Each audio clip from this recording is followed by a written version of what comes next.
have signal. Signal confirmed. Verifying. Decrypting. It's the History Homos podcast. Scott, William, and Patrick cutting through all the slop and trash. Informational snow crash. Go back. Go back.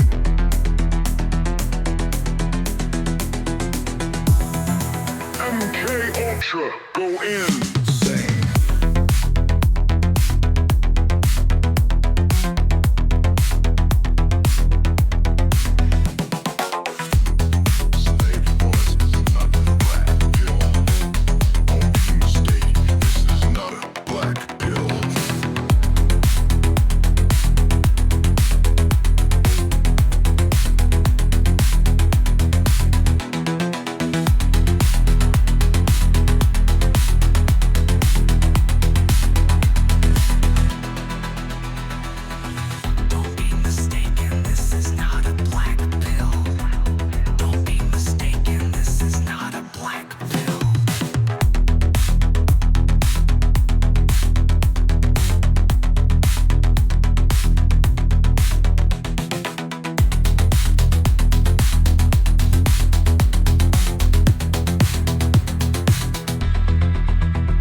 And we're live. Welcome back to the show. Joining me this week, as always, is Patrick, and also welcoming back to the show, frequent collaborator, super traveling comedian, Robert Tamburro. You can say Brotack. That's fine. We all know that shoe fits. A highwayman, some might say. A man of a drifter. If a highwayman's a guy who blows dudes on a highway, then you nail it. Sure. Gets high on the way to comedy gigs. That's a highway guy.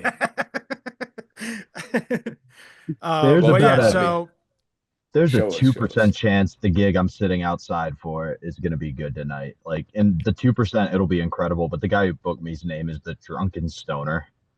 Oh, that rules. That rules. All right. Everyone go follow the drunk. Well, first of all, follow Bobby on Instagram and such whatnot. But please go find 10%. The Drunken Stoner as well, and let him know he rules. Well, the reason I'm concerned is everything seems to be going too smoothly. Like, he's been responding right away. He's like, "Oh, it's going to be a good crowd tonight." I'm already looking at ticket numbers, and it's like either this guy's an anomaly or he's lying. But we'll have fun either way. The Green Turtle. I'll let you know how it goes. Folks, go see Bobby at the Green Turtle in retrospect. To get into your time, to get in the DeLorean and go back fucking 5 days and go check out Bobby at the Green Turtle. Bobby, how about this? In a week's time or so, where could people find you? Let's get that right. Let's preemptively plug. Let's do it right out the gate. Yeah, let's do it 10 times because man's hilarious. The easiest way to find me is every Sunday or Monday on the Davy Max Sports program. We go live around noon, Sunday or Monday, but it's posted that evening, edited and clean. We have had a slew of great guests as of late because Scott... Such as? Because Scott can tell you, Roy's been sick, and one of the big ones was History Homos own Scott Lizard Abrams. Hey, now. Thank you for having me. It was a very fun time. I was Roy for the episode. That was the bit I was doing. I'm not sure that Dave was totally on page with the bit the entire time I was doing it, but I did bring a musical instrument to play, and I tried to wear sunglasses, but I realized they're polarized and I couldn't see the computer screen, so I had to not wear them. Um, It was how a by the great way, Patrick, how episode. are you? Oh yeah, they're probably in a prescription, right? Is that why you can see the computer screen? Or are you just looking at a black screen to look like that? I'm trying to get as little blue light into my face as possible right now. I stare into a screen for a living, so it's been a long day. There's a hole in my head. Sure, fair enough. But Speaking of holes in heads. Yeah, exactly where I was going with this. But if I may say, real quick, Scott, who was that character that you used to call in as, I think on Compound? Oh, on In Hot Water. Which one? Because there was several characters I used to call into In Hot Water with. Of course, there was just annoying, or was it irritating Jew or a neurotic Jew? And I just talk like this. And but also I also called in as Compound Boomer.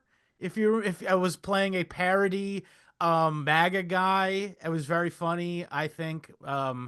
Yeah, here we go. I'm like retroactively being like, that was really funny. Meanwhile, nobody No. remembers it.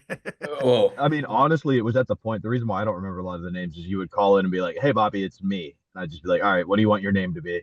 And Yeah. just let you do it because we trusted you that much. Yeah. Well, thanks. I like to be part of the show. But anyway, yeah, thank My you for favorite, real reminding me quick, of that. Heshi. When you Oh, called in and asked I was Heshi just about the gonna bring pizza that up. oven. Yeah. So yeah, there's this guy Heshi Tischler who's that's like it. this New York. He's That's like the this name. New York. Is he a rabbi or is he just a Jew? He's like, if he's not, he's like the whip of the Jews, like the whip Yeah, for the he's something like House of that. Yeah. Representatives. He's like, it's time to go protest. Yeah. And like, yeah, he has a I call radio. I know Roman this. He has a Rabbi. radio show. He's like some kind of Orthodox Jew. I don't know what kind of Orthodox Jew, Good but for he's like him. The he kind that has a wears radio tracksuits, show. apparently. Nice. That's I think all Who- those guys do low key do wear tracksuits a lot, honestly. But Leo Docs Jew. and he was coming on. This was in the wake of COVID, and he had done some sort of like COVID like protest thing, and for Jews specifically, it was like so the Jews could have their services and stuff. And of course, the media was like, "Wow!" The conservative media was like, "Wow, look at this based patriot being like and shit like that." And so he got invited on In Hot Water because Gino was getting all fucking worked up about COVID at the time. And they had him in, and the first thing he fucking starts talking about immediately is like he's like oh, I gotta tell you the story about how this child was separated from his parents in the Holocaust. Like the first fucking thing out of his mouth was this. And so I call in, I'm like, or no, Bobby called me ahead of time and said, "Hey, Scott, you gotta call into the show as neurotic Jew." And I'm like, "Don't worry, I got the exact perfect plan to come on." And I come on and I go, "Hello, Heshi. First of all, I want to commend you for bringing up the Holocaust right away. Very important, especially in times like these." And I just did the whole bit where I'm like, "So I've got 45. I own a small bakery in Brookline, Massachusetts, and and every year for Passover, or no, for Purim, because it was actually no shit. It was also the day after Purim had ended, actually, which is funny." Which is why I brought it up into the thing. I knew he would believe that I was a Jew talking to him, or think I was a Jew talking to him. But what's it called? So anyway, I go, we just did our production of Hamantaschen for the year. And I have 45 bakeries, and I can basically cook like 4 sheets of Hamantaschen in an hour. I did the math with the fucking ovens. Yeah. And I said, "Oh, if I did that for 5 years consecutively, how many Hamantaschen would I have?" And he just laughed. It's actually really eerie what he did, honestly. Yeah. It Yeah. was almost like, oh, dude, are we putting our joke in front of the people now? It's very funny, honestly. Classic piece of media. I'll post it on like Twitter or something. I don't know. You definitely should. I was literally just telling my mom about that the other day. I was like, I got to tell you, Scott's a funny guy. Well, Scott's thanks, a hoot. Bob. Now your mom knows. Oh, they love the History Homos. Hell yeah. Well, Big thank you for fans. listening, folks. Appreciate you. But anyway, so enough memories. Not all the History Homos. They love you, Patrick. They love you, Oh, Scott. Oh, really? They're not a big fan of Across the Pond, Anglophobes, huh? are they? My dad said something along the lines of defines why we fought the Revolutionary War. I don't know what that means, but Holy seems shit. spot on. Very boisterous, Mr. tough talk. Tamburro Senior. But anyway, We'll have so William we had respond. lots of ground to cover tonight, and for those who are familiar with Bobby's appearances of the show, generally speaking, he will come on and do a series that he goes all the way back to episode 10 of History Homos. This is I think 256 is Oh my what God. the episode is. So that means it's that many weeks ago, because we have not missed a single week. But what's it called? And so yeah, in the very first time you came on, you came on to talk about Julius Caesar's war in Gaul, and it sort of just went from there. There's been times where you came on and did other topics because we got bored of doing Rome, but it's been 4 years, and we take nice breaks in between, so I'm very happy to get back to it, and we're ready to jump in right where we left off with the last episode. Oh, and by the way, I will say this. Not for nothing, if you haven't listened to the series, maybe consider going through it and at least go maybe catch yourself up on what the last installment was, which was we were discussing. I don't have the episode number here right now per se, but it was in the last 20 probably. Yeah. It was titled The Battle of Philippi. So that's where we're going to start with tonight's episode. And one thing I saw in all the research I've done on anything we do Rome is people are angry at how HBO rushed their series Rome. And so I like that we really take our time and get into the details. You know, I like to think of us as the modern day main HBO. filmmakers, like brains went to mush, like in the middle of filming it, right? I honestly didn't do any more John research. Milius, he's the guy who wrote like he wrote the Yeah. monologue in Jaws, and he was the director of like what do you call it? He did the touch-ups on Apocalypse Now. He did Red Dawn. He wrote the screenplay of Apocalypse Now. Jesus. Yeah, like first draft. And then I think he came back again. That thing's insane. George He's Lucas an was insanely going to direct good it. filmmaker, honestly. But yeah, he had a stroke like while they were making Rome, and they were like, maybe we should just finish the season and then stop. That would be the respectful. So well, yeah, I can't wait till I'm doing that and shitting myself in public, and you're like, all right, I think this might be the end of the Rome series. We're gonna do one last one. Well, good thing. Good. I hope maybe this will make you feel better. His daughter is now a conservative influencer. He doesn't have to know that. You know, you're right. I don't think he does. I think he just knows that there's rice dream coming after dinner tonight. Yeah, absolutely. Like every time they wheel out one of these old legends in the NBA. And they're like, you used to be a god. It's like, sometimes we might be lucky, Kobe. It's like that scene in Sopranos where they're like watching the Mafia show on TV, and they're like, you used to be part of that, Junior. And he's like, I used to be part of that.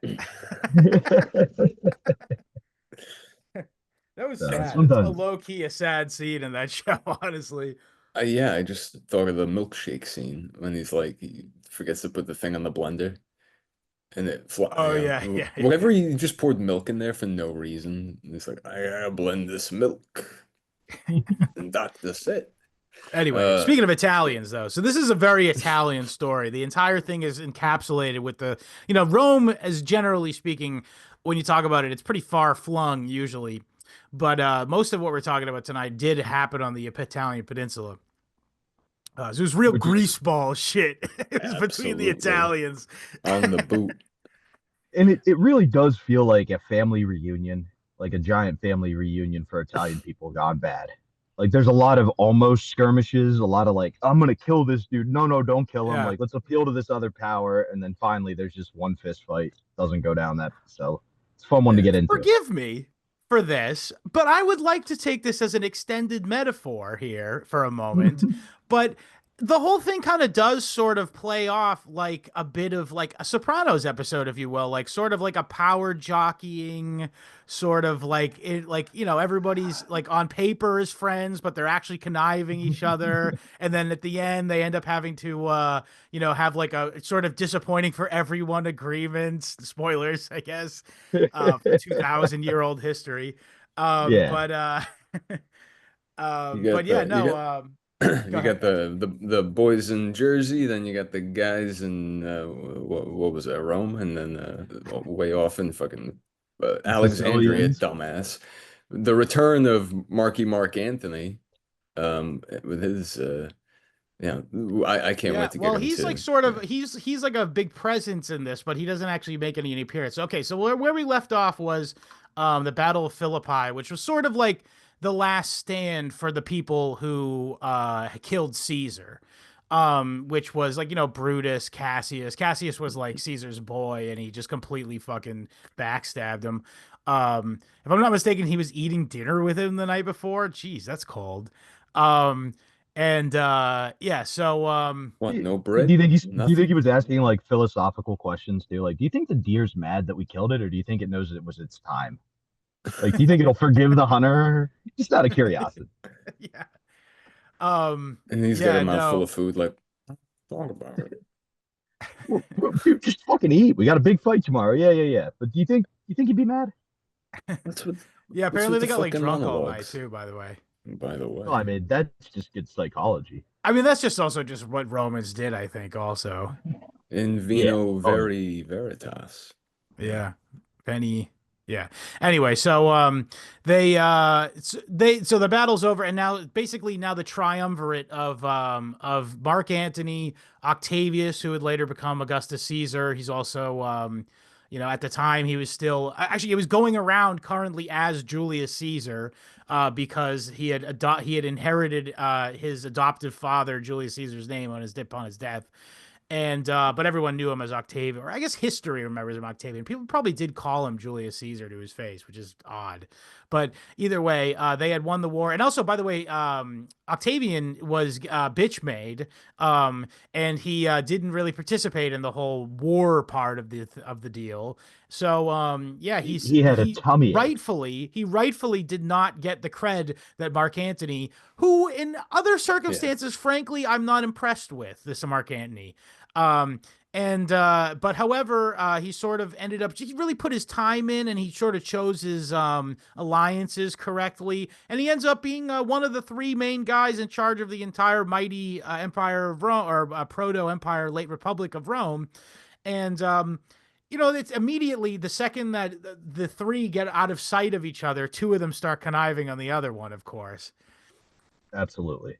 And but actually, I mean, it goes further too, because then as soon as Octavian and Mark Antony are in Greece, having just won the Battle of Philippi, and they and what's it called? So they immediately start going, okay, this Lepidus guy, we got to cut him out of the fucking agreement, right?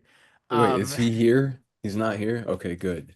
Well, Let's they Yeah. consciously left him behind, so I imagine they probably had ideas that they were going to do this as soon as they what got to the next stage anyway, because this is just the nature of the beast here with Rome, Roman sort of SBO politics, as it were, um, and yeah, so they say fuck him, and then they start scheming on fucking him over, basically. But Can I go can ahead, I jump in with my first conspiracy theory here? sure, Because you said please. you don't give Mark Anthony a lot of credit. I genuinely think he planned all of this leading up to this moment and everything that we're about to discuss. Like, because he was Julius Caesar's right hand guy the whole For time sure, for sure, until Augustus showed up. He knew Augustus had the book smarts, or Octavian, whatever you want to call him, had the book whatever you want smarts. to call him, yeah, Yeah, but he didn't have the military experience. right. I'm guessing if they're doing training, Anthony probably saw signs along the way that Octavian was a pussy. We've all worked that job where somebody shows up and you're like, this dude's This just going to guy's be not a gonna make pussy. it. Exactly. So I think he knew going into the Battle of Philippi, hey, he's going to panic. So if I can at least say he was here, that'll give him some reason to be the number two powerful guy, which will be easy to step over. So we'll get rid of Lepidus, who's the real threat. I'll Yeah. play him up. we'll leave Lepidus behind. And I think he planned this whole thing because if you see what happens next, it would be the perfect opportunity. To that point, yes, I was just going to say, so Octavian, this is a kind of an important aspect we need to discuss here. And also, I think you're right, too, is that he's sort of setting both Lepidus up and Octavian up for a fall here, because Octavian is now left with the unenviable task of going back to Rome and dealing with we made a lot of hay last episode, actually, about the fact that this Battle of Philippi was like, they really had to pull out all the stops to get these guys to join the campaign again. Because some of these guys were around fighting with Julius Caesar, some of these soldiers. So, like, and they're due, like, some kind of pay. Because remember, they didn't actually, they got their three hots in a cot during the time, but the whole thing is sort of based on this, like, future promise if you survive of being able to get like land or something. So at this point, Octavian is like, okay, I got to go back to Rome. And, you know, he's a super duper rich kid. So I feel like he probably had a big head about it and figured, yeah, I can just play Civ. I can just play Civ / SimCity for a bit and one more turn my way into like figuring this entire situation out. And he goes back, and what do you know? It's not as simple as everyone thought. Especially given the amount of like unprecedented requests, or sorry, promises that that he and Marc Anthony, who is now not here, BT Dubs, and has all the fresher soldiers who aren't going to turn on him. And like basically they were like, we're gonna give you 22 years of back pay. Yeah, in good land.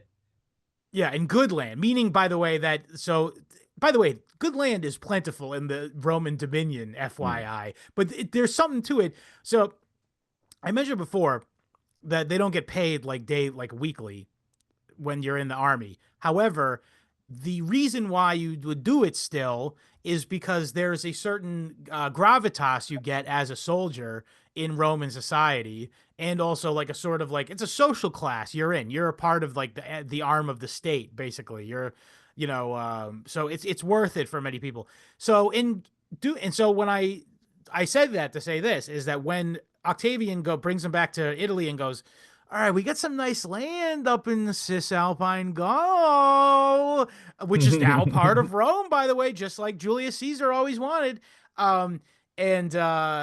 They're like, I mean, bro, it sounds nice, but it'd be kind of sick if I could get to the Pomerium sometime for the big festivals. Like, just celebrate everything I did. Yeah, I know. It'd be nice if I could see Rome again. I mean, it's kind of like our holy center, as well as, you know, the place that we did all that work and toil and watch our buddies die face down in the muck for. Yeah. The last time I was there, it was something about we rolled dice and we couldn't turn back. I don't know what that meant, but that's the last time I've seen the city center. Yeah, the die do be cast though. They don't think the die be cast, but it do be. It do be. Imagine that though, like 22. You've survived 20 years. Some more. 22 was the number they settled on Yeah. how much money it was going to be. Just the mayhem that these people have seen with nothing to show for it. You know, it's again, there's a status associated with it. Like they got free pussy, and you know they never paid for drinks, that kind of thing. And again, it's not like this sort of American Puritan themed, like where it's like, you know, there's shame in drinking too much. Like they go hard in Roman society. They don't have that sort of Protestant work ethic the way that we do. Yeah.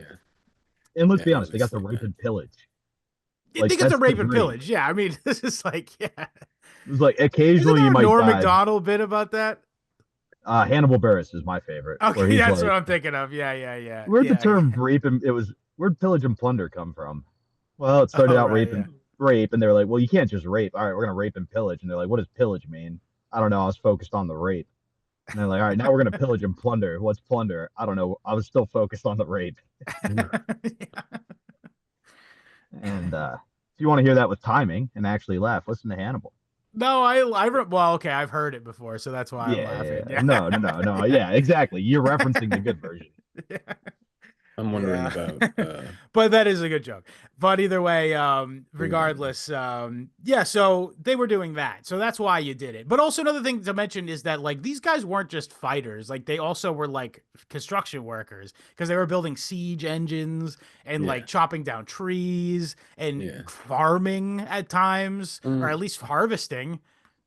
sure, yeah. I mean, somebody else probably did the The planting. the bent leg, bent back work of farming. These guys only sowed, or they only reaped, never sowed.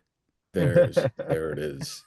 Back to front, yeah. And so yeah, when they were granted this land, and then wasn't there a lot of hoopla about whether you know this land should be granted within Italy, or if, a lot of Yes. these So that's where I'm coming to, basically. yeah, They felt please. entitled to this. It was something of a status symbol to be an Italian landowner. And, Uh, much of the countryside are subjects of Rome. They're not actually like, again, we're really nitpicking here, but some of them, particularly one of the groups we're going to come in contact with later in the episode, like the Umbrians, they didn't really consider themselves Roman. Yes, they were subjects of Rome, but they harken back to an earlier time in Italy, like when the Etruscans, the place we're talking about later, where Perusia is a place called Umbria, and this was like a kingdom, just like the Etruscans were, and just like Rome used to be, but eventually fell into Rome's dominion. So they kind of got a stick across their ass about this entire thing where they're taking all the land away. So you know what I mean? And even though like, yeah, they definitely directly benefited from the Pax Romana or whatever, and like the plunder that was brought into the economy from when these guys are going all around the world on military adventurism. Um, but yeah, so what I mean though is that it's a genuine like civilizational conflict almost that they're that the that Octavian is personally sort of wielding the state power to sort of enact. in, Not a good look. in one hand he is right because he's one of the triumvirate, but in the other hand he's the only reason the triumvirate exists is because of the military power. Yes, The Senate still thinks of itself as being in charge of Rome. that's Like cute. they're the ones who right, but he has to appease them because if he loses political favor with them, they take Yeah. away his part of the triumvirate and he's out. So he's got this awkward balance where he can't piss off the Senate too much, and he certainly can't piss off the soldiers because that's his only reason for being in power. It's very important that he stays in the good graces of the soldiers because at the end of the day, like if the Senate is fully out, kill him. Yeah, exactly. I mean, that's literally what Exactly. happened with the Philippi. That was all senators. I should mention too is that there's a gruesome scene where he like tortured to death all the last guys who had killed Caesar, which a lot of people look back and go like, "Wow, what a cunt!" But it's like I don't know. They at least for you got to understand it. it They was the didn't have like a times. Christian. It was different times. So I mean, they didn't have like a Christian sense of morality. So like it was a show of strength and I guess to a weird degree moral confidence, if you Yeah. will, to do so. Um, because these are the guys who are responsible for Caesar's death. He's supposed to be like they're literally at the time that this is going on, and this is partially one of the things that they did all this expropriating for is they're building a temple to Caesar. Mhm. Yeah, he's a god. He's a god. I mean, he's the god. He's the first guy. It's very interesting that they talk about the cult of the Emperador cult or whatever, the idea that they worship the emperor, but it you could make the case that really at all of the later emperors are seriously just in the archetype of Julius Caesar. And ergo, Yeah, when you talk about the imperial cult, you're kind of just talking about Caesar worship. Mm, 100%. I have absolutely. no beef with that at all. Most of the people, kind of like they did with Jesus in the Bible, where they draw him back to David, did the same thing with Yeah. Caesar. Like it was like, I'm in power because I'm somehow related to Caesar, that Actually, I god don't want to guy. get into this right now, but Bobby, there is a reason why they did the line of David thing, but it's a sidebar conversation. It has to do with the political arrangements of the Israelites after they had been returned to Israel in after the Babylonian exile. But Wait, they check out returned one to of the Israel. Bible episodes. We talk about that. Can't can't see anything bad possibly coming from that. Them laying claims to the land of Israel all the way back then. That wouldn't possibly come Yeah, back to well, bite us in the yeah, ass let's now. I mean, it wasn't Anyway, okay, just to be fair, just not to go too deeply into this. When Jesus came, we're all Israel now. So let's just put that out there.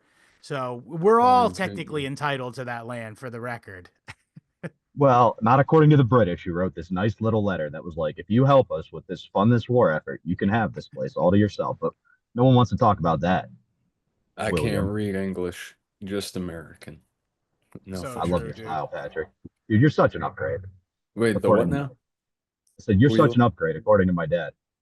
Jesus Christ. Are you stirring up shit between William and your dad? One of those Well, two has no idea that they're involved in the shit, so that's Okay, even better. good. William will have to respond. Just He's gonna cut a wrestling promo on your dad. dude, It's probably fine. it's coming. Just, I have to say this, it's just such a weird thing, but Garrett's dad follows History Homos on Instagram, and I don't know why. Hello, sir. Garrett from Compound Media previously, obviously. Oh, and Garrett and Steve currently, you guys should check them out. They're a good show. If you're looking for that, like two guys hanging out, talking about the news in a fun way, it's honestly the best villain I think out there right now. Cool. There you go. Gave him a free plug. I was just gonna say though that his dad weirdly follows us on Instagram, and I don't know why. And it's just like it was. He probably loves history. I guess when William owned the History Homos Instagram account, he somehow like went through Garrett's followers and found him and followed him. And then I just saw like months into me having the History Homos Instagram account under my control, I just see so and so Andritz followed you back. I don't remember. I actually don't remember what the name is, but followed you back. And I click on it. There it is. It's Garrett's dad. I'm just like, what the fuck? Well, I would be careful. If I've learned anything from this story, it's that sometimes family members can cause shit for you that you never wanted to be a part of. So true. So fucking true. Wives, maybe? Is that who you're implying? Or Maybe brothers? Brothers too? brothers mainly brothers. Wives too. I think both of the I sent a couple documentaries to you guys. Some of the by the way, I also have to always give shouts out to the two best channels on ancient history in on YouTube is Historia Civilis and Kings and Generals. Are both two great channels that I recommend you check out on YouTube. But I sent two videos from those, and I do think that they made a lot of hay about the Lucius Antonius. But I would say that that there is a lot more scholarly criticism bent towards Fulvia, actually. And we'll get to that in just a minute. Let me just finish up real quick here with Sorry. We're jumping it's ahead. all good. No, I'm with you. But just real quick, I just wanted to get to this. Is that so Octavian is fucking up big time, basically. And he's again, I also remind you last episode we talked about this, but they had taken all of 50% of all of the yield of grain in the entire peninsula of is it peninsula? Yeah. It's Peninsula of Italy. And and which was a massive blow to the economy. Like just think you basically to put it in today's words, imagine they just I was just gonna say cut the money supply in half, but that would be deflation though. So it basically did deflation, which is pretty hard on the economy in the short term. Makes prices skyrocket. It would basically be like if somebody made up some kind of disease like avian flu and then killed a bunch of chickens, but on a mass scale, right? Like they took that food supply away. Now everything's twice the value. It's crazy. Right. Except simple supply and demand, really. Yeah. That but time nobody they would ate do the that. chickens. This they time would never do that. It's all about safety and health, obviously. But what's it called? Scott. So it's all good, dude. No, you didn't do anything, Bobby. Yeah, you didn't kill a bunch of chickens, needlessly or not. Not that you know of. That's true. I shouldn't comment on such things, honestly. Madness that Octavian insisted on all these noblemen and senators be sacrificed in the Temple of Caesar to go back to that thing.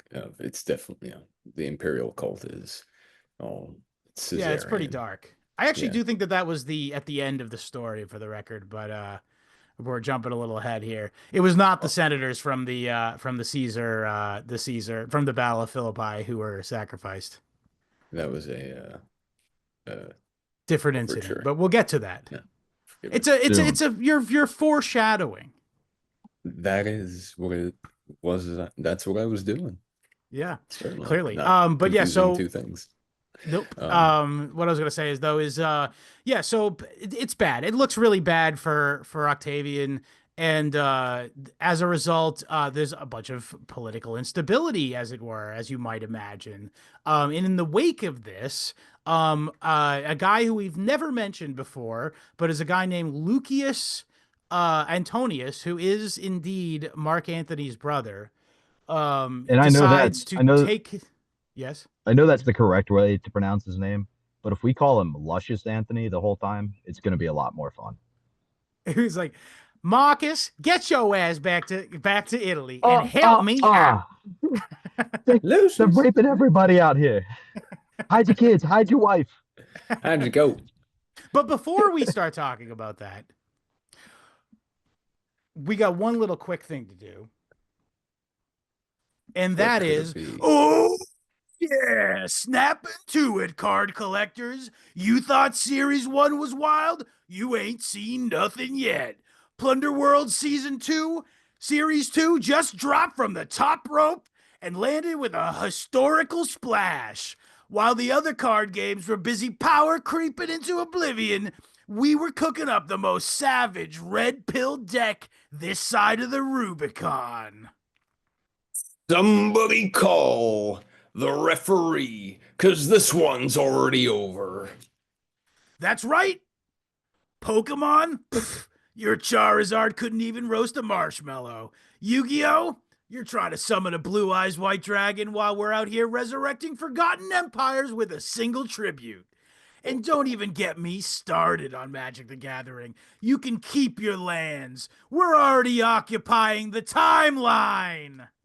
You better check the graveyard, because your relevance just got banished.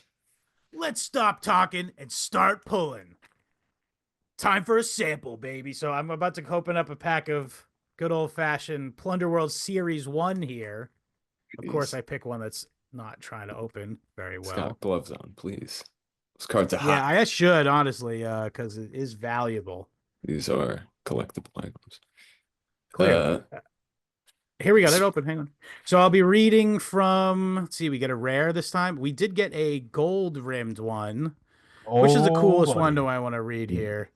Bolshevik funding, Porter Goss, 1033 program, Whoa, drone brother. Strikes, Janet Whoa. Airlines, and Julian Huxley. Oh, in the Frankfurt school too, also.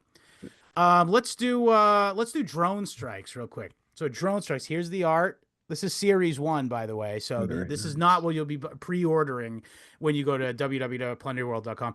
Military drones are quite different from hobby drones. These are not little toys that hold enough battery power for 1 hour of flight. The MQ-1 Predator by General Atomics weighs over half a ton and can fly 217 kilometers per hour. It has a range of 777 miles and can operate for 24 hours. Each wing carries 3 missiles. It was retired in 2018, but was used for the bulk of strikes in Afghanistan. The Predator has also been used in Pakistan, Bosnia, and Syria. It has actually 3 more paragraphs on there, but I don't want to spoil it all for you to get your drone strike card. Absolutely not, brother. Save it, because that card's got more angles than sacred geometry. Yeah. You want in on this madness? You want history, conspiracy, comedy, and based commentary all in one collectible format? Then it's time to level up, duelists. Plunder World Series 2 is the meta now. Head on over to plunderworld.com and lock in your pre-order right now.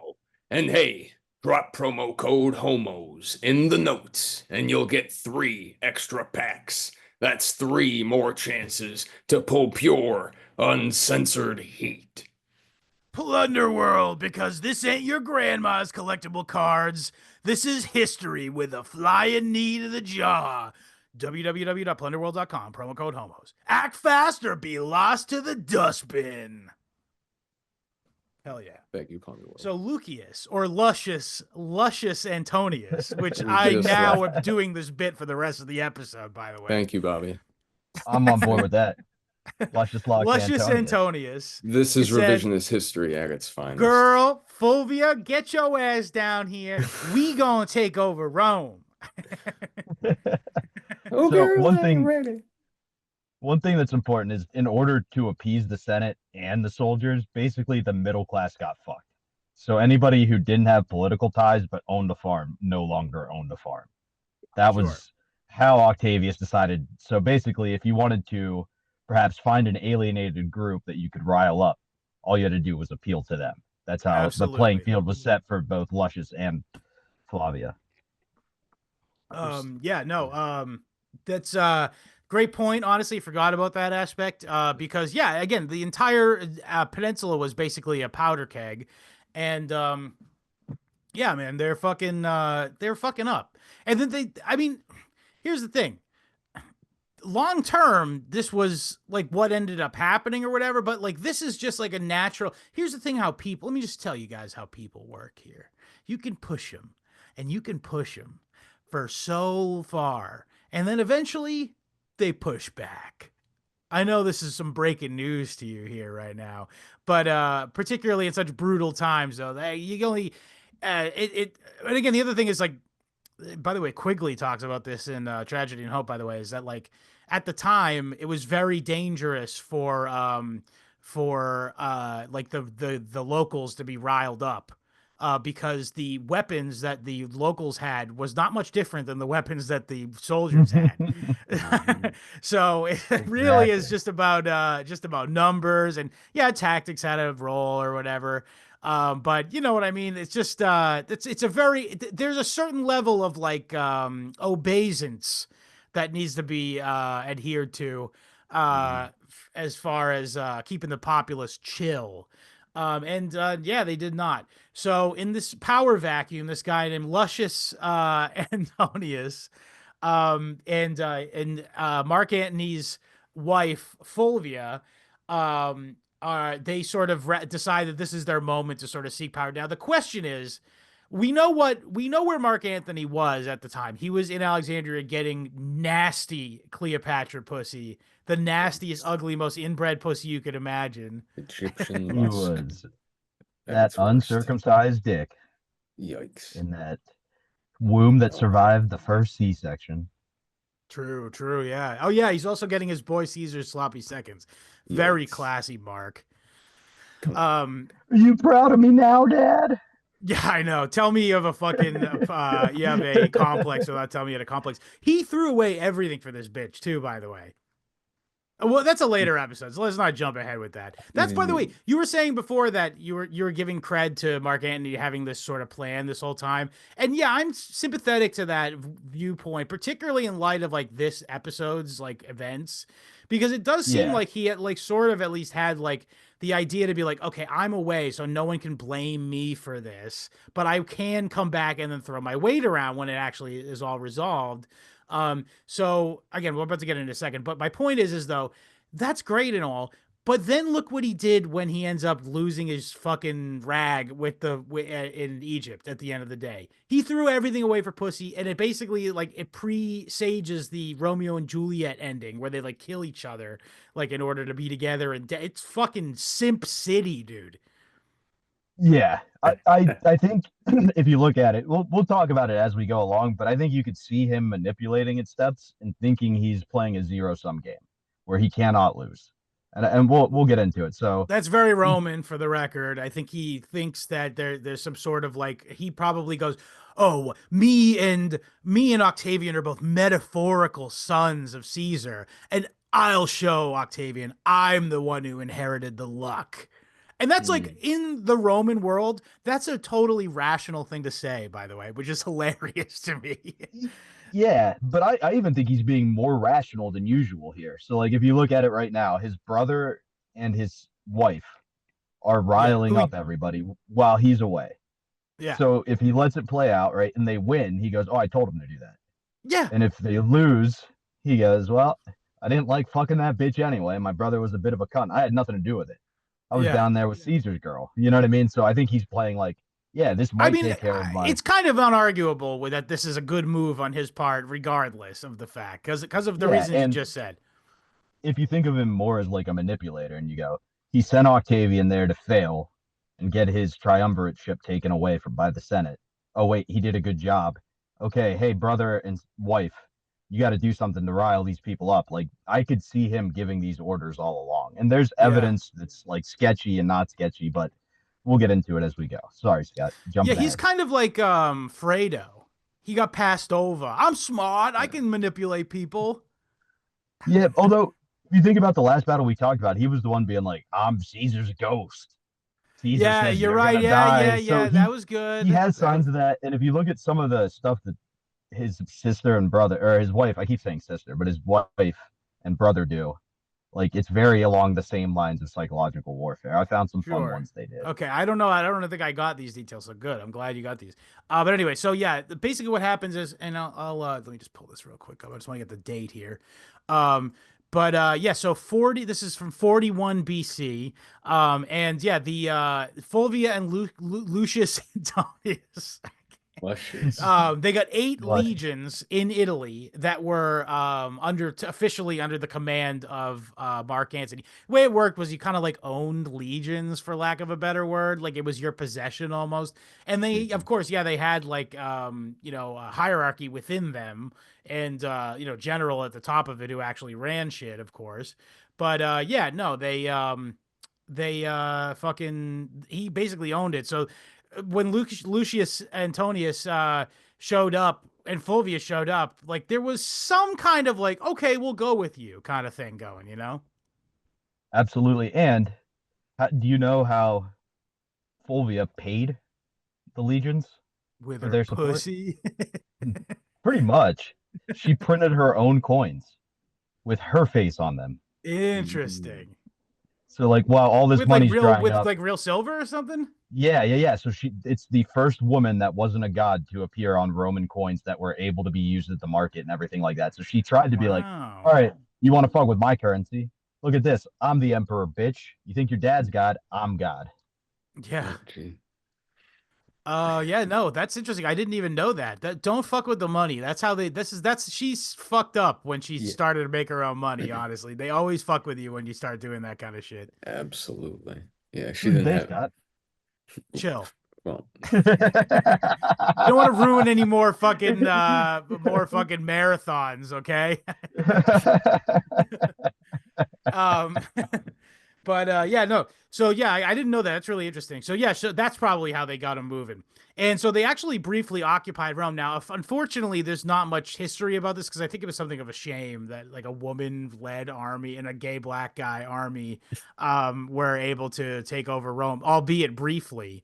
Because Agrippa, who is basically Octavian's new BFF and right-hand man, Agrippa, Agrippa the he's like, Ripper. yeah, he's a fucking goated yeah, general and like just thinker at the time. Honestly, fucking amazing. What in their next episode when we talk about when he goes, let's not get ahead of ourselves. Cool stuff though coming up ahead. Yeah. Agrippa Before we rules, go and too so far, yeah. part of the reason why Agrippa may have been able to convince the fucking legions not to fight back is because Fulvia decided in order to best lead the troops and to try to inform them what decisions she thought they should make, she should don the military apparel, which was like Oh, a she went big. Joan of Arc. She Joan of She Arc'd went, out. yeah. And the worst thing you could call a Roman soldier was like, "You're gonna let A a bitch chick. tell you what to do?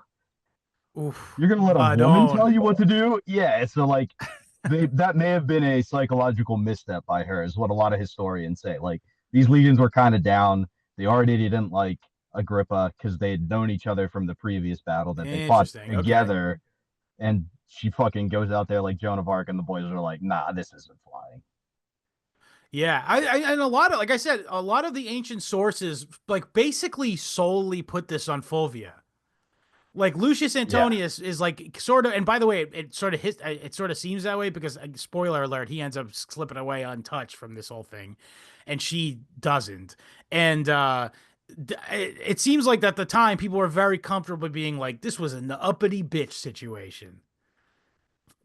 Absolutely. And part of the reason why is both during and directly after the affair, Augustus would write a bunch of political satire about Fulvia, like poems Okay. and shit, just dissing her and use it as propaganda to make her seem like this moron that was making all these calls that had nothing to do with it. And like even Interesting. later in history, they would cite like Augustus's writing about it and be like, this is an example of the original Roman propaganda. So he started Yeah. playing some psychological warfare back.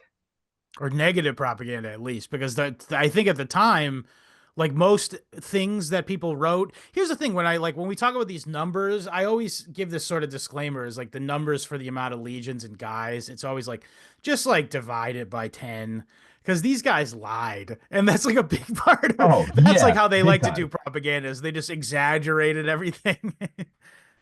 I guess one part about her coins I forgot is, you know how like we have "In God We Trust" on it. Hmm. Each like set of her coins would have another diss about Augustus on it. Like one would be like, this is true. She had, He's I don't know short. what, she would be like, he's not Julius Caesar. Yeah. Whoa. And I just Yeah. love the idea of Fulvia just being like a modern day black chick. Like, you ain't him. Uh-uh. My daddy gay. My daddy gay. My daddy Ooh. gay. My husband's gonna fuck you up. Meanwhile, he's Meanwhile, guys, fucking another bitch. By the way, yeah, they really are black, dude. In Italians he's are like, Egypt. black. Sorry, Bobby. he's like, I'm just trying to get some side pussy, bitch. Shut up. Bitch, shut your mouth over there. Don't make me come over there. Marcus. Marcus, get your ass back to Italy. But yeah, no. So yeah, so You ain't they got got no eight legions. Eight legions. legions is quite a fucking sum. So the count is 43, but again, maybe fucking divided by 10. It's still a lot of Yeah. guys, regardless. 4,000 dudes with pointy sticks. I don't want to face that. Um, and they end up being basically pussying out. And they hole up in this place called Perusia, and they're sort of taken in somewhat by these group of guys called the Umbrians, who I mentioned before is like one of the, um, one of the earlier tribes in Italy, like that could have been Rome. In another universe, it's the Umbrian Empire that took over the world and spawned Jesus Christ through Is its that evil where machinations. that's where Remus wanted to build his empire? Remus, Romulus and Remus. Yeah. It would Yeah, have he been was like, this Umbria. is my Yeah, area. Yeah. Remus. good point. Uh, Yeah. And He so yeah, hated Marc they Anthony. were there for 11 months, and in that time, Octavian thought like, oh, I want to be like Mark Anthony. I want to have like the military rumor of me that I like kick ass the entire time. So he's like, what do I do? Well, let's like literally look back at Julius Caesar's notes. Ooh, build a big wall around the city. I think I can do. They can manage that, I and think they I can build a big tell wall around people the to do city. that. Yeah, they succeed. Yeah. No, but I mean, I think I'll tell people to do that. He didn't Oh, do sure. Yeah, he ain't getting down fuck there in this. the trenches. I Yeah. mean, shit. Yeah, No. imagine how hard what just he's laying down on the floor, just staring at the ceiling, uh, He just does trying to do make a that at some decision. point. Yeah, exactly. He's just A trying to lot. make a decision or waiting for something to happen. Well, he's playing Civ, and he just pressed next turn, and he's waiting for all the other players to finish their actions. It's insane, but yeah. So yeah. I saw someone in the YouTube comments of something said that when he did that thing where he laid on his back and looked at the sky, that he hit auto resolve battle or whatever from Rome Total War. Because yeah, didn't the news that came back, the news that he was waiting on, Bong. yeah. That noise out of they do in the results of a battle. I was never allowed to play Civilization as a child. Oh, I'm talking Uh, about Rome Total War now. oh, that Come on, man. You got to either. stick up with your historical video games, Patrick. Obviously, how do you think I got interested in this in the first place? You don't auto resolve conflicts in Civ. That's the whole Clearly point of not. Civ. You have to Come on, actually Patrick. manage the units in Civ. Damn. Where does Tony Hawk factor into this? Because that's Tony Hawk. let's see. Yeah. He's probably a Germanic, I would assume. Tony Hawk sounds like a Germanic name.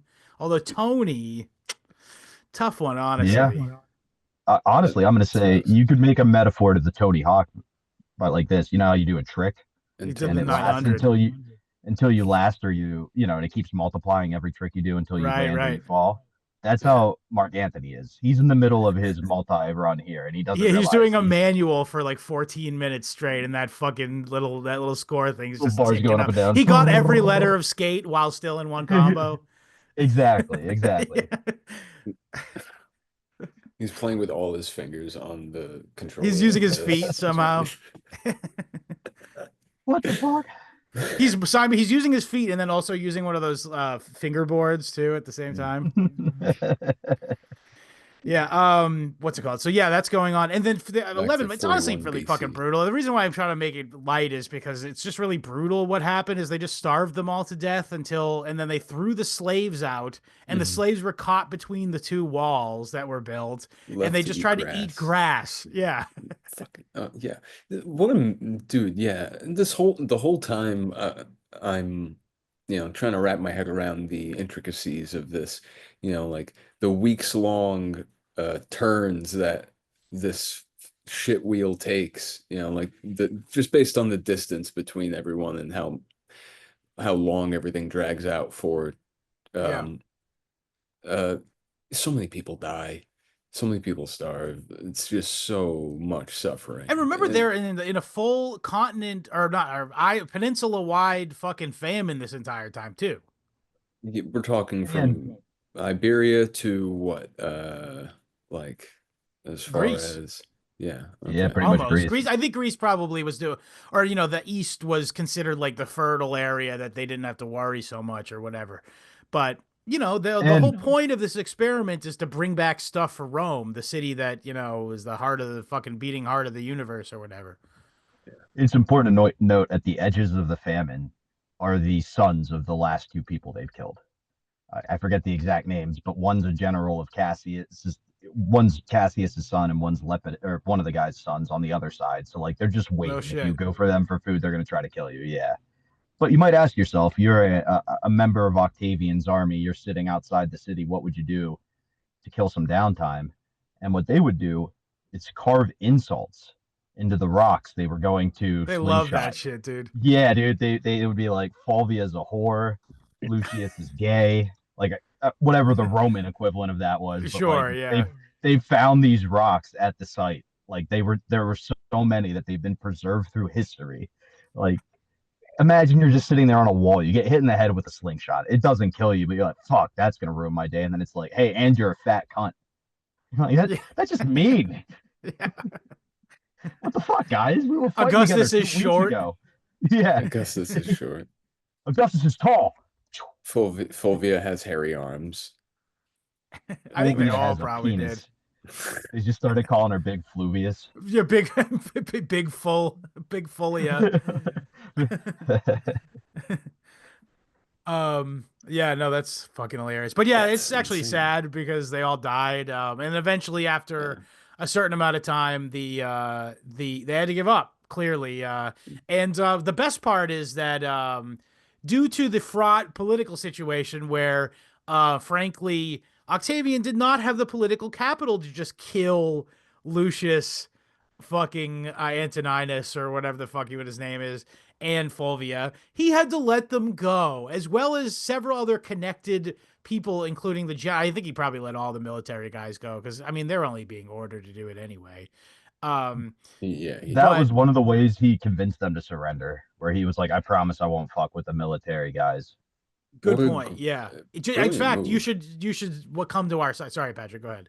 No, yeah, it's a brilliant move. It covers your ass on all ends. The one thing that's keeping this thing at a halt is the fact that these guys are still willing to fight for their lives. If you offer to grant them their lives, happily walk over, because allegiances are so fickle. These are not particularly in this era. Yeah, these are not soldiers in the sense that we understand them. Half these people just got there, and the other half have been doing this for a very, very, very long time. Yeah, they didn't invent MK Ultra yet to make you like, to make you like patriotic and like the idea of doing it. It's somewhat transactional. Absolutely. Very Yeah, much so. absolutely. Yeah, it was all cult of personality who can offer us the best shit sooner. Oh yeah, that's true. I mean, the whole society is transact. Even their religion was transactional. Yeah, so Yeah. everything by essence of that probably meant that everything was transactional. We're 40 years closing in on the big thing that happens. It Yeah, the is big thing is coming. Yeah. It is important to It's note, getting though, bad. like there was this sense of Roman pride because, like you Sure, said earlier, all these guys were like, "Give me land in Rome," when half of true. them were the army that fought at Gaul, that were Gallian originally, and could have just been Yeah. given their land back. They were like, "Nah, nah, let me get some of that Italian." Let me get some of But that like, good. yeah, they Well, bought into the idea that hardcore. It's crazy. Give me that well, shit, that good land, not that shitty mall land. yeah, Don't give me the land that surrenders. Yeah. yeah, because they know, Gaul, but many of them probably haven't even seen Rome or, Italy yet. So they still I think think so. A lot olives of are them like got to sweet. go to the Triumph, which was probably like the greatest day of their life. So it's like My I gotta get goodness. back there. Yeah, You fair know? enough. That's so true. Absolutely. Yeah, And Um, you just show them it what once or tell them a good enough story, sorry, to just believe it for, a few battles worth, and honestly. you'll have people rolling with you. it is, it does say something about like the entire culture at the time where it was like, you can get what you earn now, or we can give you possibly double later. And it's like double or nothing. You know what? Give me that double or nothing again. Yeah. I like those ads. I'll take those Gambling was ads. also like a major feature, not bug, of the society too, I should mention. So it Sure. kind of seems like I love that. It's like such a it's like speed run how to have an immoral society. It's just like look at a picture of Rome. It's like they're just like the most fucking it's like literally like upside down world from what our morality is. You know what I mean? Yeah. Like 1,000,000%. there's a gambling god, bro. Like there was a divine entity that Well, represented gambling. what was his name? I don't know. Chief. I think it was like one of the ones that you already know, and he also was part of the gambling thing. Oh, That was sure. part of Yeah. one of the aspects of him was the gambling god. That Um, pr- that was probably a that was I'll probably a Google it just for my own sick curiosity. Let's please see do, and what for the curiosity of us all. Roman god. I mean, they probably had to tack that on after the fact if it's a son. Fortuna. Why didn't I think of it? Fortuna. Oh, yeah. I should have Yeah. known that too. We're all dumb. Yeah, Yeah. we're stupid, honestly, for Yeah. not remembering that. That one was pretty bad. Yeah, I'm kind of But ashamed. But what's it I called? know we're being critical of Octavian, but Lucius did give his speech. And I do think there's a Mm. potential that some of what he said might be authentic about, hey man, Sure. and I didn't fight you for this whole, it was because you were fighting the Italian people. Somebody needed to stand up for them. You made this about hurting the soldiers and all this other stuff. It wasn't because of my brother. It wasn't because of this. It was because I believed in these people. And like that does kind of put Octavian in a weird position because if he kills him after saying something like that, it's just going to piss off those people even more. Sure. I mean, yeah, So that is the play. it, I mean, yeah, it but is that the same, rat and that's scramble. for sure. I'll say this. Did he believe that? Did Lucius believe that? I doubt it. But on the other hand, that was an immensely intelligent political move to do that in the same breath. Mm. Oh, absolutely. And let's remember, like information isn't traveling instantaneously at this time. So at this point, Antony is on his way Mm. back. Yeah, true. That is true. That's coming in. He's kind of an X factor because I think Octavian sure didn't know what he was going to do when he got there. Yeah, and I think Antony secretly is hoping that he comes back, Octavian's dead, and his wife is dead. And he's like, sweet, I can put my brother in charge of Octavian shit and I can go back to fucking this bitch in Egypt. Like I think Yeah, that's that his probably master is plan that in was his his head. best case scenario, and like his second best case scenario is what actually panned out. Except for that last part. But we'll get there. Well, We'll see oh, that I know what coming. you're saying. Yeah. So yeah, and so but it should be mentioned here is that there wasn't really like a battle per se between. It's called the Perusine War, but it's more like the Perusine Siege. And yeah, there were a couple skirmishes and people died, but it's not like not even 1,000 of them. I know it sounds fucking dark for me to say, but you got to understand what the scope of these fucking battles were, dude. Like it's just brutal. Yeah. And yeah, so the siege is broken, and all 8 legions were absorbed into Agrippa and Octavian's forces, which is immense. This is also arguably an aggressive move on their part to do so, because as I had mentioned before, these were in the possession, as it were, of the Antonius family, for sure, if not actually Marcus Antonius himself. Now, a lot of people here that I researched speculate that the reason why they joined so easily was because they agreed to fight for Marc Anthony. They did not agree to fight for Lucius or Fulvia. And sure. it So wasn't even so much like a little bit of duplicity going on. Well, even in the sense that their whole point was like, dude, we just got run around, starved, sieged for nothing. Essentially, it wasn't even your orders. You weren't here to keep your wife and brother in line. Like, nah, I'm gonna go with the general who keeps his armies with him. Like, sure. And I think, it was a lot more like we just fought with these guys. We know all of them. At several points, the legions got together to prevent more casualties from happening and would talk to their people and be like, here's where we stand. So I think a lot of it was these guys just had enough. And they were like, this isn't the Marc Anthony we were trained under. This certainly isn't Julius Caesar. And Lepidus is gay. Lepidus is super gay, yeah. And let's make him go to Africa and get AIDS and die. If he can prove he was innocent. Because I heard he was talking to Sextus the whole time, which is what Marc Anthony said. I don't buy this, but I think this whole thing is bullshit. I don't think Lepidus was like a bro, and Lepidus was going like, "Hey guys, where are you? Come back to Rome so we can conspire together." No, clearly not. He obviously had his own fucking motivations, but I don't really see the historical evidence. Now, again, it's not really well explored by the historians, but I don't really see the reason why he would go and fuck with the Pompeians. The Pompeians, Sextus Pompeius is the son of Pompey, and and the Lepidus was always a bro for Team C's. Exactly. The only reason there would be some speculation is if perhaps somebody else who was feeling alienated that Big C chose the new seed and it wasn't him was talking to him, which we find out because the minute fucking Anthony's mom and kids have to leave the city, where do they go? Straight to Sextus. Which I thought it was really funny to hear. Marc Anthony's mom ran to Sextus. I bet she did. I bet she fucking did.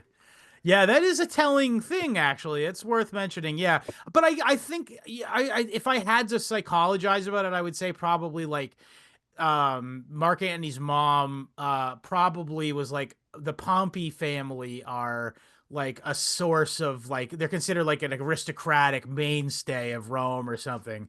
So, I hate to say it, but like, it was not set in stone that the Caesarian triumvirate there were gonna fucking be to win the day. And we'll get into the Sextus Pompeius stuff more next time, but at the time he was sort of being like, yeah, I'm basically the chosen god. I'm the chosen champion of Neptune. I'm the sea god. I'm like literally the sea incarnate, and he even like started wearing a LARPy outfit. Yeah. Oh no. Very cool. Yeah. Blue cloak. He wore a blue cloak instead of like the purple and red or purple. I think is what the white and purple is the standard rich guy attire, and red is if you're the emperor. Nice. My fucking guy. He's like, not me, blue dog.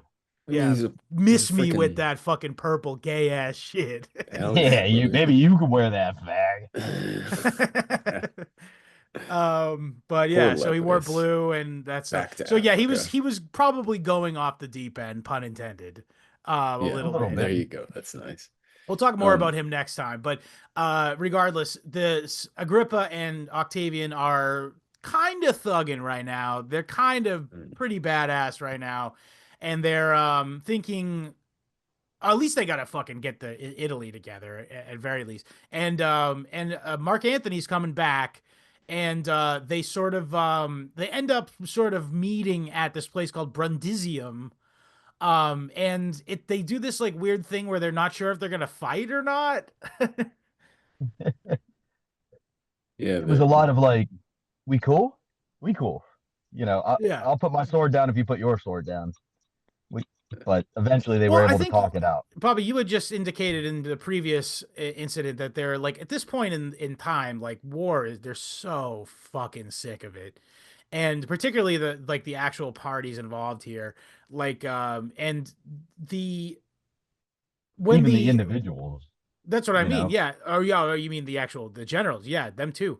But yeah, so Mark Anthony shows up at Brundisium, and the city goes like, "Oh shit, we're being invaded by the Parthians or something."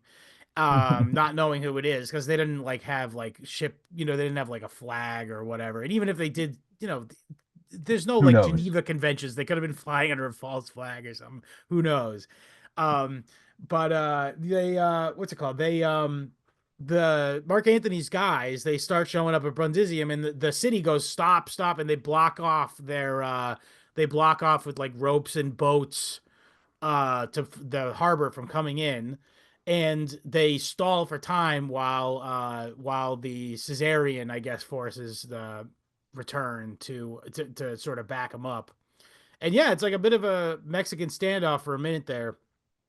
But yeah, they decide they're not going to fight, and they sign a new treaty, which is known as the Treaty of Brundisium. And they expires 5 also years. They what's that? they wrote at the bottom, very small, expires in 5 years. It could be, yeah, I don't know. Very, very fine print. But Octavian yeah, no, wrote they shit. also Fulvia had gone to Greece, not knowing that her husband wasn't going to Greece at any point, and she mysteriously died. Yeah, yeah, that's Of weird. She got that natural great sickness. causes. Yeah, the brain It would sickness, be is a that what real it was? shame if your wife had a unfortunate turn of health, Mr. And Anthony. Anthony went, it wouldn't actually. Go ahead, do it. I'm on board with the plan. Yeah. They did it, and then he didn't realize what else was going to be a part of it. Well, you had to marry Octavian's busted ass sister. Yeah, exactly. He's like, God damn, I got to marry your gay, your dyke ass sister. Was She she looks like was your she nasty? dad. I don't know. I don't know. I mean, like we don't know what any of these people look like really, but I mean, some of these people are known for being ugly. I think Cato was like known as being like an uggo. Yeah, I don't know it officially if she was known as being ugly. I'm just doing the genetics where if she looked like Caesar, that's not going to Sure. be fun. Okay. Like if she's going to look like your mentor, and you're going to have to look into the eyes of the guy who trained you that you Ugh. fuck every night. Like that's not a good situation for Oh, you. there's a really dark poetry to this all. Uh, yeah, that that's messed up. You're Were they related to the? Weren't they not related to that? Or I guess they were in the same general family as the Julians, right? But they weren't Yeah, like it wasn't like it was Caesar's daughter. no, it wasn't his direct daughter, but again, they're all gonna look the same. Yeah, yeah, They're they're all all inbred. inbred. What the fuck am I talking about? Yeah. Yeah, dude. Yeah, you're there's right. no You're way. right. She's probably bald too. She probably looks By the like way, just shouts out to our bald listeners, by the way. Great, one of the greatest men in history, Julius Caesar, was a bald man. Just never forget that. hmm, hmm. There's Think about it many. every time I shave my head. That's right, Bobby. Mm, And also, by the way, Caesar, you know what? Actually, I gotta give Caesar credit because he just went with the fucking Norwood Reaper. He didn't even shave his head. He No, was just they like, just "Yeah, I'm let it here. go. Look at me. Take me as I am, bro." I also own everything, so make fun of me. I'll kill you. Yeah, true. Yeah, yeah. It's Go. very Actually, easy to no, be they did confident. though, because if you remember when they went on the Triumph, they called him they made up songs to sing at the Triumph, and they said the bald adulterous whore. That They is called true. him the bald adulterous whore. That is uh, nothing wrong with that. Yeah, but It's I think he Especially, knew it was in good fun. It was like the it was probably soldiers like were honoring their guy. they aren't lying. I am He bald. I was a am an bald adulteress, adulterous whore. Yeah, that is kind of a and scumbag overall. I do Um, fuck a lot. they sure But the do. beauty of this whole situation is you had these soldiers, right? And they needed land. If only there was a group of people who owned a bunch of land that just really pissed you off. You could just say, take the city of Perusia and give it to all the soldiers who wanted land near Italy. And then all of a sudden, Yes. something was done. No more problem. Yeah, that is what happened indeed. And not just that. So I mentioned before that Fulvia got pardoned. They killed And her. off. Yeah, she got killed. And but Lucius did get pardoned, actually. He ended up later being the fucking governor of Hispania. Which is why I Wild do, arc, wild Yeah. career arc, They honestly. they sent them way over there. which I think was warfare by Octavian. Because he was like, now you own this territory, you're in charge. If your brother wants it, he's gonna have to deal like it's gonna cause you two to fight with each other, and I'm gonna have time to Sure. prepare for it, which is I think smart. I think another smart thing he did was he was technically in charge of that, or it was like part of his dominion, because at the end of well, we'll get to in next after they deal with Sextus Pompeius, they sort of split the Roman Empire or Republic in half, and Octavian does get the western half. But I think he knew that by not killing him, Lucius just was going to be loyal to him forever now. Oh, Or not forever, absolutely. but he had some level of loyalty because Octavian had every right to kill bro. He killed everybody else associated with it, Yes. including Fulvia, allegedly. Yeah, I think that might have been Marc Anthony who killed Fulvia, actually. Good point too. You're like, hey, I'm sick of this broad. make it look like an accident. Say she's sick. Yeah. She was sick. Very tragic I situation. didn't even know she was sick. Yeah. Oh, she was very sick. Yeah, yeah, yeah. Yeah, well, I heard something about she was doing things to exacerbate her illness, whatever that means. I guess So it she's like could. Johnny Sack smoking ciggies while he had lung cancer and shit. Yeah, I mean, well, yeah, that you can power through, but yeah, being a lady A traitor, in lady Rome, traitor. lady trader. Not allowed. Yeah. Two crimes were committed. Traitor, lady. Folks, But yeah, so now Patrick, the event that you alluded to earlier though is the Julius Caesar temple incident, of course.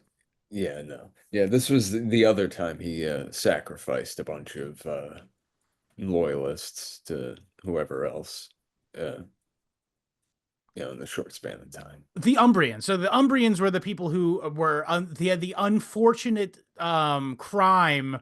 They committed the crime of being occupied by Fulvia and fucking and Lucius. And but I will say that is sort of a generous historical rendering. I do think that they had a sort of an axe to grind with Octavian.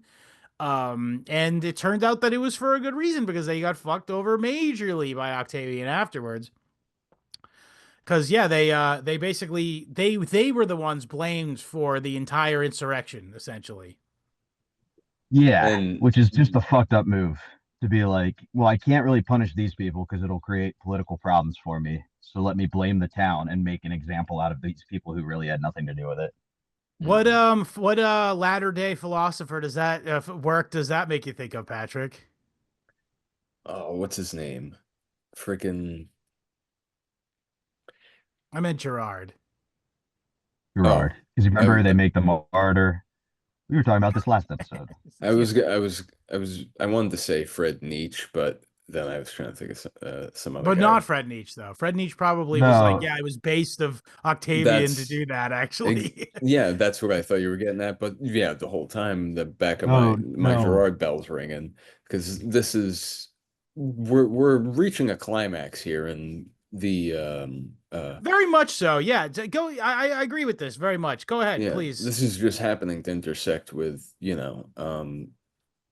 what would we'll gloss over the big thing that happens at year zero, but the fall of the temple in Judea, and then the empire goes shortly after in the couple hundred years to follow, at least as they knew it.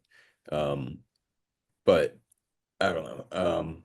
No, The you're fact But spot that what on. you're saying, I think what you're trying to say here is that like the killing and the scapegoating is at a fever pitch at this point in history. And like, look at what we're talking yes. about. We're talking about a famous rich guy's brother did an insurrection in the Roman Republic, and instead of Yeah, yeah. being punished for it, an Hmm. entire city of people were brought back to Rome and quite literally human sacrificed on the pyre of Julius Caesar, the Hmm. sort of physical embodiment of what would be the imperium of Rome.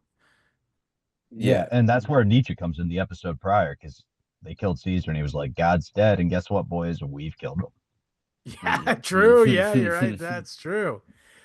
Yeah, that's true. S- But yeah, Fred Nietzsche probably would have been just like, based. That's so fucking based when he killed all those people at the temple. It was so fucking based. I mean, you uh, can mock him, Scott, for messing up. I admire the guy who tries and fails. True. You miss 100% of these human sacrifices you you don't don't take. You perform. you mock Yeah, the tightrope walker for falling. I go, that was a good try. At least it you had was the a good balls to try. do that. No, I Yeah. Bobby, full disclosure, we did read some Fred Nietzsche, and I have a bit more deeper a more deep respect and appreciation for him. I What? do think he would cringe post if we brought this up to him. I Oh, guess I would. absolutely. I definitely agree with that. I think he had some good ideas that were important at the time, but like Yeah. now we as a society have kind of moved past them, like the master ideology I think we versus just slave dove too much ideology, and into his ideology, basically. We're sort of living in Nietzsche's world now, basically. well, that's definitely true. I think we may have missed some of the warnings along the way, but that's Yeah. probably because his sister plagiarized his work and sold it to the Nazis, so we Yep. didn't get the authentic stuff. But on that note, we dove into this Roman thing pretty well. I would say, Mhm. yeah. And yeah, so that is very another sad story that which sort of just to borrow a Tragic. phrase from Romanized Visigoth, it's a hanging Chad, if you will, to that it's begging God to sort of come down and smite these fucking people, and or which is what he turns out to do is do the merciful thing and send his only son to die to sort of subsume all Save the us all. sins of these people. Yeah. I love that. Yeah, no, yeah, absolutely. And I think that what had to, you know, come eventually is that the people of Rome begin to understand, and this is where, nations begin to really uh have solid borders that will last and nurture, actual cultures and distinct peoples outside of the empire, the constantly melting and shifting and you know uh, chewing on itself empire that Rome is. Uh, People start to realize, yeah, we can't keep giving one guy all this hype, and we certainly can't keep how you say, murdering every one we come across because it just so happens that these people. It's crazy to me that they're absorbing forces that I would like to think that they keep the guys together. I don't know how that works actually. They absorb the Perusians. Legions. Yeah, the legions of whoever. Do they keep those legions fighting together? Because that makes Yeah, sense. they do because the way Yeah, that they like sort of like literally they don't know any life besides with the guys that they're. So even when a sure. legion gets down to like 300 guys, it's still the numbered legion, whatever it is, Right. and Yeah. they have the same like sort of hierarchy or whatever. I think that's right. I mean, yeah. I mean, they were having fun at points, I'm sure. But yeah. It, yeah, it's all very bad. And it intersects with the fantastic Bible series that Scott and William uh, go on every so often here. Um, but at this point, what's Luscious is abdicated, the spotlight. Fulvia is dead. What's his fuck? Lucius is barely slapped on the wrist. Octavian and Antony are now in a new alliance, the Hmm. Treaty of Brundisium, which lasts 8 years before Nice. they end up fighting again. Hey, it's a nice round number. They If you almost turn made it a on it decade. sideways, it's just forever, man. Yeah. Oh, Logos. God forbid, some of these people get to try to raise their children on the land they've had foisted I on didn't even them. touch on the fact that when the soldiers did get the land, they sucked at farming. Yes, exactly. Yeah. It's totally, and it did not make up the difference whatsoever in, They're like, we were good at building bridges. It's got to be the same. Yeah, yeah. I mean, it's work. I can work. Yeah, I can tell slaves what to do. You kidding me? Turns out that wasn't slaves weren't included in the package. You got land, you got however many coins with whatever dickhead's face on it. But Were they ultimately, the ones who had hectares or the hectares? Is that what they came up with that? you I mean the mean, don't unit of look it up. measurement? I'm just asking if maybe you guys knew off the top of your head. I Do don't you off the top of my What head. was the measurement of land that they gave out to people? It wasn't miles. That's an English or Germanic at least thing. Ancient Roman units of measurement. I mean, they had all I, I, sorts I- of cool stuff. wasn't it That partitions? I mean, that Because could it have was been something like about, the plot of land, but I mean, what would the size though? but What? I Hang thought on. What did there's something ancient in Julius Caesar where he's like, that's 42,000 partition when he's describing the size of Gaul. the Jugerum? Oh, Wait, who you? 200. It's Who owns 240 that land? Roman. It's 240 Roman feet in length and 120 feet in width, which is about 0.6 acres essentially. Oh, and for larger areas they use centuria, which is a square with sides of 20 octus, around 710 meters or 2,400 Roman feet, which covers an area about 50 hectares. But the Such jugerum is what your land would be like a couple jugerum. all right. Not quite a full acre. I mean, yeah. It's What's an that acre translate with a couple to? of yards Well, shaved off on each side. you buy one jugerum and you get 3/4 of a jugerum. Exactly. You're picking up what I'm putting down. They clip the corners of the land. Yeah. And then they had to Take put it back. ridges on the land. Yeah. They had to put ridges on the side of the land. The ridges on the side of the land so nobody would steal pieces of it. Yeah. Okay, I think we covered it. Bobby, I can tell you got a gig to get to, so please knock them dead for us, buddy.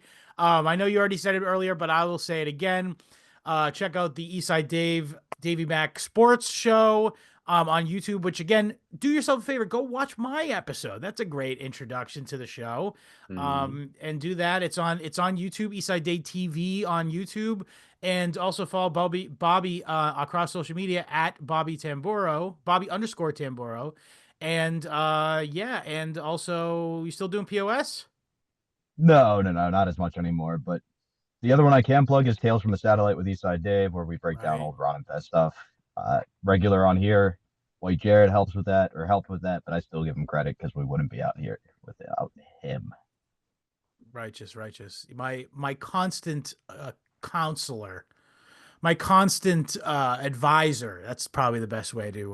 Whenever I ask him about career moves, business decisions, I always run it by my advisor, Jared. And then you do the opposite. Well, listen, there's an algorithm we utilize. Guys, so thank you so much for having me. It's always a pleasure, blast hanging Bob. out with you. Thank you, Bobby. Anything else you want to say before we get out of here? No, I love Rome. Love doing this with you. Patrick, you're the man.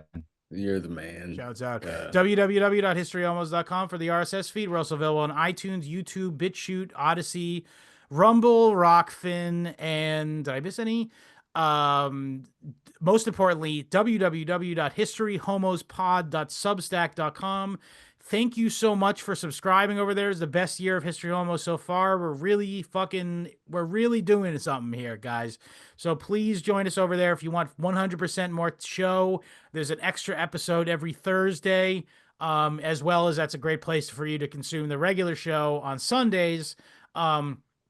But yeah, go check it out, and it's got a cool little interactive sort of situation going on. So check that out and help us out, support the show, and have us. By the way, it's also not just bullshit content either. We do like serious shit. Like we read last week. We did a whole paper on read a whole paper on and discussed a whole paper on like brain computer interfaces and stuff. It's very dense and entertaining, I might add. So please check us out over there. Follow us across social media at History Homos Pod. That's Twitter and Instagram and all that stuff. And join us at our Telegram group. T.me/historyhomos is the channel. T.me/historyhomos chat is the chat. At this time, still the friendliest place on the internet now. However, when you get in order to not be kicked out and assumed to be a Nigerian scammer, you must say a racial slur within an hour of joining. In order to be able to stay. So just warning you ahead of time, be active once you get there so you don't get filtered as possibly a Nigerian prince. And yeah, if you have any questions, comments, or concerns, or you'd like to buy a fabulous History Homos t-shirt featuring the logo on the front and Uncle Ted on the back, you can email me your size and address at historyhomos@gmail.com. And die with dignity. Patrick, anything you'd like to say before we hit the old Roman dusty trail? Yeah. Veni, Vidi, Viva Las Vegas. Later, homo.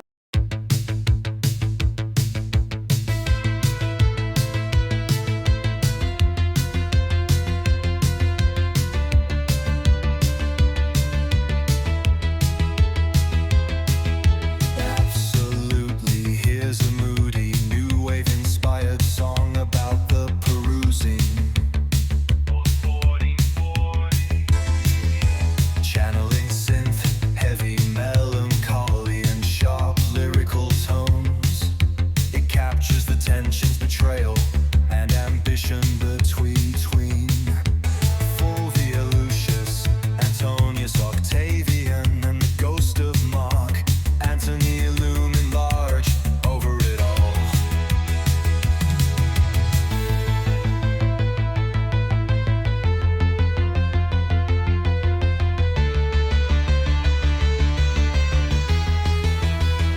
Smoke on the Tiber, I light the flame.